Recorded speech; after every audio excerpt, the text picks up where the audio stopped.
और फिल्म शुरू होने के साथ ये दिखाते हैं कि टीवी पर एक डॉक्टर का इंटरव्यू चल रहा होता है और डॉक्टर बोलती है कि हमने कैंसर का इलाज ढूंढ लिया है। अब जो उसका इंटरव्यू लेती है पूछती है कि आज तक आपने कितने लोगों का इलाज किया है। वो बोलती है कि 10,009। वो पूछती है कि इसमें से ठीक कितने हुए। वो बोलती है कि 10,009, यानी कि कैंसर का 100% क्योर मिल चुका है। इसके बाद स्क्रीन पे लिखा हुआ आता है 3 इयर्स लेटर, यानी कि 3 साल बाद। और 3 साल बाद न्यूयॉर्क का मैनहट्टन शहर पूरी तरह से वीरान और बंजर हो चुका है। पूरे शहर में कोई भी आदमी नहीं दिखता। बहुत सारी गाड़ियां दिखाते हैं जो अपनी जगह पर खड़ी हैं, जो चल नहीं रही। तभी दिखाते हैं कि एक लाल रंग की गाड़ी बड़ी रफ्तार से चलती हुई आती है और इस गाड़ी को चला रहे हैं विल स्मिथ। और विल स्मिथ के साथ उनका एक कुत्ता भी होता है जिसका नाम होता है सैम। दरअसल विल स्मिथ शिकार कर रहे होते हैं, वो हिरन का पीछा कर रहे होते हैं। और वो हिरन का पीछा क्यों कर रहे हैं? क्योंकि उन्हें खाना चाहिए। अब उन्हें हिरन का शिकार करने में बहुत स्ट्रगल लगता है। तभी एक लम्हा ऐसा आता है जब हिरन उनके सामने आता है और वो अपनी गन से उसका शिकार करने ही वाले होते हैं कि तभी एक शेरनी आती है और उस पर झपट्टा मारकर उसे मार देती है। अब विल स्मिथ उससे शिकार छीनना चाहते हैं और छीन सकते हैं क्योंकि उनके पास गन है, लेकिन तभी उनकी घड़ी का अलार्म बज जाता है और ऊपर देखते हैं तो सूरज ढलने वाला होता है और उन्हें ना चाहकर भी वापस जाना पड़ता है। अब विल स्मिथ अपने घर आ जाते हैं। अब सवाल ये उठता है कि विल स्मिथ सूरज ढलने की वजह से घर क्यों आए। दरअसल इस शहर में बहुत सारे म्यूटेंट्स हैं जिन्हें डार्क सीकर्स कहते हैं और ये सिर्फ रात को ही निकलते हैं। और ये रात को क्यों निकलते हैं? क्योंकि इनकी स्किन बहुत सेंसिटिव है और ये जैसे धूप में जाते हैं ये मर जाते हैं क्योंकि इनकी स्किन धूप को बर्दाश्त नहीं कर सकती। घर आने के बाद विल स्मिथ और उनका कुत्ता सैम खाना खाते हैं और खाना खाने के बाद रात होने से पहले वो अपने पूरे घर को अच्छी तरह सील कर देते हैं और लाइट्स बंद कर देते हैं ताकि किसी को पता ना चले कि अंदर कोई रहता है। अब ये दिखाते हैं कि विल स्मिथ और उनका डॉग सैम बाथ टब में सो रहे हैं और तभी बाहर से बहुत सारे डार्क सीकर्स की यानी कि म्यूटेंट्स की आवाजें आना शुरू हो जाती हैं और विल स्मिथ फ्लैशबैक में चले जाते हैं। अब पूरी कहानी घूमती है फ्लैशबैक में। फ्लैशबैक में ये दिखाते हैं कि विल स्मिथ अपने घर जाता है और घर जाने के बाद अपनी बीवी और बच्चों को लेकर एयरपोर्ट को निकल जाता है और उन्हें बोलता है कि यहाँ से निकलने के बाद तुम सबसे पहले एटीएम जाना और जितने पैसे हो सकते निकाल लेना और कम से कम 2 हफ्तों का खाना लेकर फार्म हाउस में रहना और मैं वहीं पे तुम्हें मिलूंगा।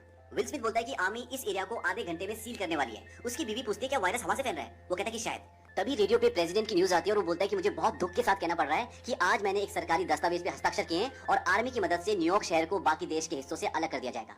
विल स्मिथ बोलता है कि हम इसे 2 हफ्तों में फैलने से रोक सकते हैं, मैं ऐसा कर सकता हूँ। उसकी बीवी बोलती है कि तुम ये काम तो शहर से बाहर लेकर भी कर सकते हो। विल स्मिथ बोलता है कि ये यहीं पे शुरू हुआ था और यहीं खत्म होगा। तभी विल स्मिथ की गाड़ी से एक म्यूटेंट टकराता है और उसका बच्चा और बीवी बहुत बुरी तरह से डर जाते हैं। अब वो बड़ी मुश्किल से एयरपोर्ट तक पहुंचते हैं और एयरपोर्ट पर पूरा शहर जमा है क्योंकि सब उस शहर से बाहर जाना चाहते हैं, लेकिन उस शहर से सिर्फ उन्हीं लोगों को बाहर जाने दिया जा रहा है जो इन्फेक्टेड नहीं है। और इसे चेक करने के लिए उनके पास एक मशीन है जिससे पता लगा लेते हैं कि कौन सा आदमी इन्फेक्टेड है और कौन सा नहीं। जब वो विल स्मिथ के बच्चे को चेक करते हैं तो वो इन्फेक्टेड नहीं होता, लेकिन जब उसकी बीवी को चेक करते हैं तो मशीन में ये आता है कि वो इन्फेक्टेड है और वो उसे नहीं जाने देते। तभी विल स्मिथ बोलता है कि ये मेरी बीवी है और मैं चाहता हूं कि तुम इसे दोबारा चेक करो। विल स्मिथ लेफ्टिनेंट कर्नल होता है और बोलता है कि मैं तुम्हें ऑर्डर देता हूं कि इन्हें दोबारा चेक करो। और जब वो उसे दोबारा चेक करते हैं तो उसमें ये आता है कि वो इन्फेक्टेड नहीं है और इसके बाद वो उसकी बीवी और बच्चे को वहां से जाने देते हैं।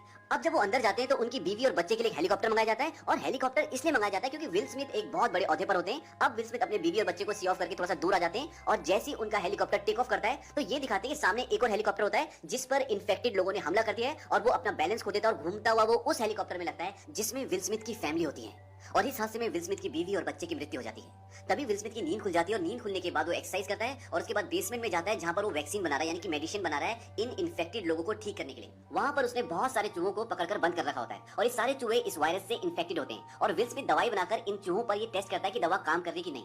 अब विल स्मिथ चेक करता है कि जो दवा उसने लास्ट टाइम उन चूहों को दी थी उसका क्या रिजल्ट है, उसका उन पर क्या असर हुआ है, लेकिन सारे के सारे चूहे अभी भी बहुत एग्रेसिव होते हैं, उन पर उस दवा का कोई असर नहीं होता। तभी विल स्मिथ का ध्यान एक चूहे के ऊपर जाता है जो शांत होता है और उसकी हरकतें भी बहुत नॉर्मल होती है और इससे विल स्मिथ को बड़ी खुशी होती है क्योंकि उसे लगता है कि उसे अब दवा मिल गई है और वो बोलता है कि अब इस दवा को इंसानों पे टेस्ट किया जा सकता है, यानी कि उन इंसानों पे जो इन्फेक्टेड हो चुके हैं और पूरी तरह से डार्क सीकर्स बन चुके हैं। डार्क सीकर्स यानी कि म्यूटेंट्स। अब विल स्मिथ बाहर जाता है और बाहर जाकर विल स्मिथ रोज एक काम जरूर करता है, वो रेडियो पे मैसेज भेजता है सभी एफएम चैनल्स पर, मैं डॉक्टर रॉबर्ट, अगर आपको किसी भी तरह की मदद चाहिए, मैं आपको खाना दे सकता हूँ, वायरस से सुरक्षा दे सकता हूँ, घर दे सकता हूँ, तो आपको मैं हर रोज जब सूरज सिर के बिल्कुल ऊपर होगा साउथ स्ट्रीट सी पोर्ट पर मिलूंगा। इसके बाद ये दिखाते हैं कि विल स्मिथ एक बहुत बड़े पानी के शिप के ऊपर होता है और उस शिप के ऊपर बहुत सारे फाइटर प्लेन्स होते हैं और एक फाइटर प्लेन के ऊपर विल स्मिथ होता है और वहां से वो गोल्फ खेल रहा होता है और एक एक करके वो बॉल पर शॉट मार रहा होता है और उसके साथ उसका कुत्ता भी होता है जिसका नाम सैम है। तभी ये दिखाते हैं कि सैम अचानक से चौकन्ना हो जाता है और विल स्मिथ समझ जाता है कि उस तरफ कुछ है। वो अपनी गन उठाता है और उसके दूरबीन से देखता है तो वहां पर एक हिरन होता है। अब सैम और विल स्मिथ उसका पीछा करते हैं और पीछा करते करते विल स्मिथ का जो कुत्ता होता है सैम, वो उसके पीछे एक अंधेरे कमरे में यानी कि अंधेरे घर में घुस जाता है और ये बहुत ही खतरनाक है क्योंकि डार्क सीकर्स ऐसी जगहों पर रहते हैं जहां पर उजाला नहीं होता। अब विल स्मिथ उसके पीछे पीछे अपने कुत्ते को ढूंढने जाता है। उसके हाथ में गन होती है और गन के ऊपर लाइट होती है। तभी उसको उसका कुत्ता मिल जाता है और एक टेबल के नीचे छुपा होता है। वो बोलता है कि सैम चलो यहाँ से, लेकिन सैम बहुत बुरी तरह डरा होता है। तभी विल स्मिथ को पीछे से कुछ आहट आती है और जैसे ही विल स्मिथ पीछे घूमता है तो वहां पे एक डार्क सीकर बैठा होता है। इससे पहले कि वो डार्क सीकर विल स्मिथ के ऊपर अटैक करता, विल स्मिथ उसे गोलियां मार देता और वहां से भागना शुरू कर देता है और उसके पीछे उसका कुत्ता भी भागना शुरू कर देता है और पीछे से म्यूटेंट्स आ रहे हैं यानी कि डार्क सीकर्स आ रहे हैं। और जैसे एक डार्क सीकर विल स्मिथ के कंधे पर बैठता है उसे काटने ही वाला होता है कि विल स्मिथ फर्स्ट फ्लोर से शीशा तोड़कर कूद जाता है और जैसे ही वो लाइट के संपर्क में आता है वो मर जाता है। अब विल स्मिथ को पता है कि इसके अंदर डार्क सीकर्स हैं और उसे डार्क सीकर चाहिए ताकि वो अपनी रिसर्च को पूरी कर सके, जो उसने दवाई बनाई है वो उन पे टेस्ट कर सके। अब विल स्मिथ वहाँ पर एक फंदा लगाता है और अपने कुत्ते को गाड़ी में छोड़ने के लिए जाता है। उसे बोलता है कि तुम्हें यहीं पे रहना होगा, तुम्हें इन्फेक्शन का खतरा है लेकिन मुझे नहीं। विल स्मिथ को खतरा क्यों नहीं है? क्योंकि वो इन्फेक्शन से बचने के लिए दवाई लेता है। अब कुछ देर बाद उसके फंदे में एक म्यूटेंट, एक डार्क सीकर फंस जाता है और बहुत चिल्ला रहा होता है। तभी वो उस पर एक जोरदार प्रहार करता है और शांत हो जाता है। और उसी वक्त खिड़की पर एक म्यूटेंट आता है और वो विल स्मिथ पर जोर से चिल्लाता है, बहुत गुस्सा करता है। अब विल स्मिथ उस म्यूटेंट को पकड़कर अपनी लैब में ले जाता है और उस पर वही दवा यूज करता है जो उसने उस चूहे पे की थी जो शांत हो गया होता है। विल स्मिथ देखता है कि इस म्यूटेंट की बॉडी पर एक बटरफ्लाई का टैटू भी बना होता है और इसकी सांसें बहुत तेज चल रही होती है। लेकिन दवा देने के बाद उसकी सांसें धीरे धीरे कम होना शुरू हो जाती है, यानी कि उसका हार्ट रेट धीरे धीरे नॉर्मल होना शुरू हो जाता है। और विल स्मिथ को एक उम्मीद जागती है कि शायद दवा ने काम करना शुरू कर दिया है। लेकिन तभी वो म्यूटेंट उठती है और जोर जोर से चिल्लाने लगती है और बेहोश हो जाती है और विल स्मिथ की सारी उम्मीदें टूट जाती हैं।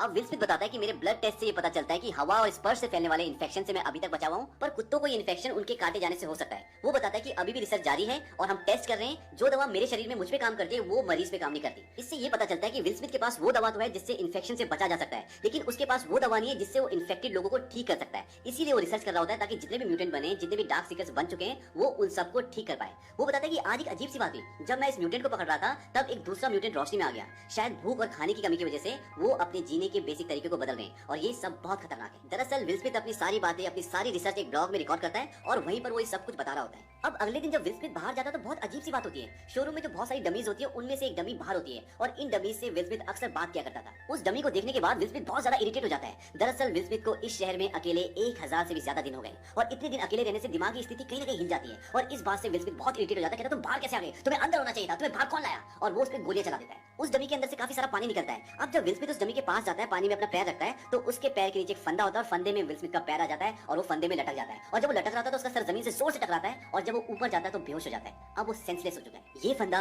म्यूटेंट्स ने यानी कि डार्क सीकर्स ने लगाया होता है और ये फंदा ठीक उसी तरह का फंदा होता है जिस तरह का फंदा एक दिन पहले विल स्मिथ ने उस म्यूटेंट को पकड़ने के लिए लगाया था। अब विल स्मिथ की घड़ी का अलार्म बजना शुरू हो जाता है और उसे होश आता है। वो देखता है कि नीचे सैम उसका कुत्ता भौंक रहा होता है और अब शाम होने वाली है। वो अपनी जेब से चाकू निकालता है, अपनी रस्सी काटता है और नीचे गिरता है और जब वो नीचे गिरता है तो उसका चाकू उसी के पैर में घुस जाता है। अब विल स्मिथ जब घिसटता हुआ अपनी कार की तरफ जाता है तभी 2 कुत्तों की भौंकने की आवाज आती है और सामने अंधेरे में एक म्यूटेंट होता है और ये वही म्यूटेंट होता है जो एक दिन पहले उजाले में आ गया था। वो अपने दोनों कुत्तों को छोड़ देता है और वो दोनों कुत्ते विल स्मिथ पर और उसके कुत्ते पे अटैक कर देते हैं। हालांकि विल स्मिथ उन दोनों कुत्तों को मार देता है लेकिन वो मरने से पहले विल स्मिथ के कुत्ते सैम को काट लेते हैं और अब उसे भी इन्फेक्शन फैल चुका है। अब विल स्मिथ अपने कुत्ते को अपने घर लेकर आता है और उसे दवा देता है, लेकिन उस पर दवा का कोई असर नहीं होता और विल स्मिथ उसे अपनी गोद में लिटाकर उसका मुंह दबाकर उसे मार देता है।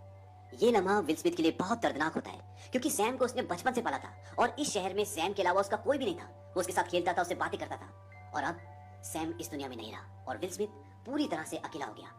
अब अगले दिन ये दिखाते हैं कि विल स्मिथ अपने घर नहीं जाता बल्कि रात को उन म्यूटेंट से बदला लेने के लिए जाता है और वो कार से कई म्यूटेंट्स को कुचल भी देता है। लेकिन फाइनली वो कार में फंस जाता है और तभी वो म्यूटेंट जो उसे पहली बार दिखा था, जो रोशनी में आ गया था और जिसने उसके ऊपर कुत्ते छोड़े थे, वो म्यूटेंट उसे मारने के लिए आता है। तभी एक बहुत तेज रोशनी आती है और सारे के सारे डार्क सीकर्स भाग जाते हैं और ये डार्क सीकर जो अभी विल स्मिथ को मारने वाला था और जो उस दिन उजाले में आ गया था, ये सारे डार्क सीकर्स का बॉस होता है और वो सब इसका कहना मानते हैं। अब इस पूरे लड़ाई झगड़े में, पूरे इंसिडेंट में विल स्मिथ को बहुत सारी चोटें आ जाती है और वो लगभग सेंसलेस होता है। अब वहां पर उसे आवाज आती है कि आप कहाँ रहते हैं और वो बड़ी मुश्किल से अपना एड्रेस बताता है और वो बेहोश हो जाता है। सुबह जब उसको होश आता है तो देखता है उसके घर में टीवी चल रहा होता है और जब वो बाहर ड्राइंग रूम में जाता है तो वहाँ पर एक औरत और एक बच्चा होते हैं। वो उसे बोलते हैं कि हमने आपका रेडियो में ब्रॉडकास्ट सुना था और कल हम पूरा दिन आपका इंतजार करते रहे लेकिन आप आए नहीं और फिर शाम को आप हमें उन म्यूटेंट्स के बीच में फंसे हुए मिले और हम आपको वहाँ से बचाकर यहाँ पर ले आए। अब वो लेडी अपने बारे में बताती है कि मेरा नाम एना है और हमारे साथियों को निशाचरों ने खा लिया। अब हम 2 ही बचे हैं और हम वॉरमोंट जाने वाले थे बचे हुए लोगों की बस्ती में। विल स्मिथ बोलता है कि ऐसी कोई जगह नहीं है, ना ऐसी कोई बस्ती है। वो लेडी बोलती है कि पहाड़ों में ऐसी बस्ती है क्योंकि वो वायरस ठंड को बर्दाश्त नहीं कर सकता। इस बात से विल स्मिथ बहुत गुस्सा हो जाता है और बोलता है कि सब मर चुके हैं और फिर वो शांत होकर वहां से चला जाता है। बाद में जब विल स्मिथ दोबारा आता है तो एना बोलती है कि तुम भी हमारे साथ चलो, आज तो देर हो चुकी है, हम कल निकलेंगे। विल स्मिथ बोलता है कि इस बीमारी की शुरुआत यहाँ से हुई थी और मैं इसे खत्म भी यहीं करूंगा, चाहे इसके लिए मुझे कुछ भी करना पड़े और मैं जानता हूँ कि मैं ये कर सकता हूँ। अब विल स्मिथ जब अपनी लैब में उसी फीमेल म्यूटेंट पर टेस्ट कर रहा होता है जिसे पकड़ कर लाया था तो वहाँ एना आ जाती है। वो बोलती है आपको लगता है कि इससे ठीक हो जाएगी? वो बोलता है इससे इसका मरना तय है, पर मैंने इसके नीचे बर्फ लगा दी तो हो सकता है कि इसके शरीर का टेम्परेचर कम हो जाए और वैक्सीन का असर बढ़ जाए। एना उसे बोलती है कि तुम भी हमारे साथ चलो बचे हुए लोगों के पास बस्ती की ओर। वो बोलता है कि कहीं कोई बस्ती नहीं है। एना बोलती है कि मैं जानती हूँ कि एक बस्ती है। वो बोलता है कि तुम्हें कैसे पता? एना बोलती है कि ईश्वर ने मुझे बताया। विल स्मिथ बोलता है कि ईश्वर ने बताया? वो कहते हैं कि हाँ। विल स्मिथ बोलता है कि तुम पागल हो गई हो। विल स्मिथ बोलता है कि 90% लोग वायरस से मर गए और बाकी के बचे 9% लोग इन म्यूटेंट्स में बदल गए। बचे 1% लोग और उन सबको म्यूटेंट्स ने अपना शिकार बना लिया और वो हर एक आदमी जिसे तुम और मैं कभी जाना करते थे वो मर चुके हैं। कोई ईश्वर नहीं है, कहीं ईश्वर नहीं है। अब रात हो जाती है और विल स्मिथ सारे घर को सील कर देता है। तभी उसे म्यूटेंट्स की आवाज आती है। वो एना से पूछता है कि तुम मुझे कल रात को कितने बजे लाई थी? वो बोलते कि बस सुबह होने वाली थी। विल स्मिथ बोलता है कि उन्होंने हमें ढूंढ लिया, वो हमारे घर तक आ गए। अब विल स्मिथ ने घर के चारों तरफ काफी सारे विस्फोटक लगाए होते हैं और वो उन सबको ब्लास्ट कर देता है, जिसमें काफी सारे म्यूटेंट्स मर जाते हैं, लेकिन फिर भी बहुत सारे म्यूटेंट्स उसके घर में घुस जाते हैं। और एक ऐसा पल आता है जब एक म्यूटेंट विल स्मिथ को मारने वाला होता है कि उसके हाथ में गन आ जाती है और वो बच जाता है। अब वो लैब में चले जाते हैं, वहां जाकर देखते हैं कि जिस म्यूटेंट पे वो टेस्ट कर रहा था वो ठीक हो रही है, यानी उन्हें इलाज मिल गया। पर तभी वहां बहुत सारे म्यूटेंट्स आ जाते हैं। विल स्मिथ शीशे का दरवाजा बंद कर देता है, जो कि बुलेट प्रूफ है, यानी कि बहुत मजबूत है। विल स्मिथ चिल्ला चिल्ला के बोलता है, मैं तुम्हारी मदद कर सकता हूँ, तुम्हें ठीक कर सकता हूँ, मुझे इलाज मिल गया, दवा असर कर रही है। तभी वहां पर वही म्यूटेंट आ जाता है जो उन सब म्यूटेंट्स का बॉस होता है और वो शीशे में टक्कर मारना शुरू कर देता है और शीशा धीरे धीरे क्रैक हो रहा है। और विल स्मिथ देखता है कि शीशे पर बटरफ्लाई का निशान बन जाता है और एना की नेक पर भी बटरफ्लाई का निशान होता है। और विल स्मिथ को ये भी याद आता है कि उसकी बेटी आखिरी बार बटरफ्लाई की बात कर रही होती है जब वो उन्हें एयरपोर्ट छोड़ने जा रहा था। विल स्मिथ को यकीन हो जाता है कि ये कोई डिवाइन मैसेज है और ये इत्तेफाक नहीं हो सकता। वो जल्दी से उस म्यूटेंट का ब्लड एक ट्यूब में निकालता है जो अब ठीक हो रही है, क्योंकि अब उसके ब्लड में ही इस बीमारी का क्योर होता है। और वो उन दोनों को एक छोटे से चैम्बर में बंद कर देता है जो सेफ होता है और उन्हें ब्लड सैंपल देते हुए बोलता है कि इसके अंदर ही इस बीमारी का क्योर है।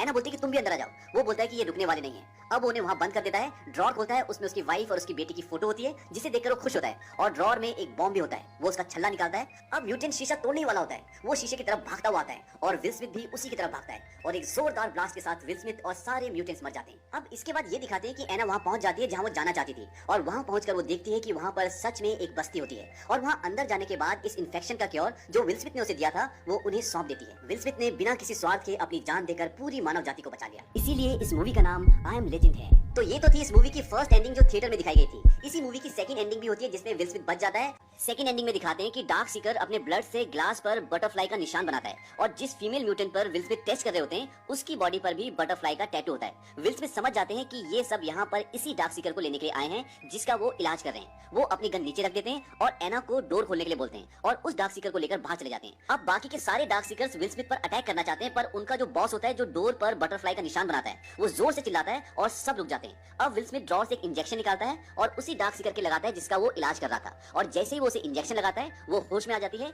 और उसके होश में आने के बाद डार्क सीकर उसके प्रति अपना प्यार जाहिर करता है। यहाँ पर हमारे सामने दो बातें आती हैं। फर्स्ट, ये दोनों डार्क सीकर एक दूसरे से अटैच्ड होते हैं जो कहीं ना कहीं एक लव वाली फीलिंग को जन्म देता है और ये अजीब बात है क्योंकि डार्क सीकर्स इमोशनलेस होते हैं। सेकंड, कि ये डार्क सीकर जो इनका हेड होता है ये इंसानों की तरह अपना माइंड भी यूज कर सकता है जो बाकी नहीं कर सकते। तभी वो विल स्मिथ के लिए ठीक वैसा ही ट्रैप बनाता है जैसा विल स्मिथ ने उनके लिए बनाया था और विल स्मिथ उसमें फंस जाता है। अब जब विल स्मिथ ने उस डार्क सीकर को वापस कर दिया है तो वो सब उन सब को छोड़कर चले जाते हैं। अगली सुबह ये दिखाते हैं कि विल स्मिथ, एना और उसका बेटा गाड़ी में वर्मोंट की तरफ जा रहे हैं और अब उनके पास इस बीमारी का इलाज भी है। और एना रेडियो पर एक मैसेज भी करती है कि मैं डॉक्टर रॉबर्ट नेवेल और अपने बेटे के साथ वर्मोंट की तरफ जा रही हूँ। Keep your radio on, listen to a broadcast, you are not alone, there is a hope. और इसी के साथ ये फिल्म खत्म हो जाती है।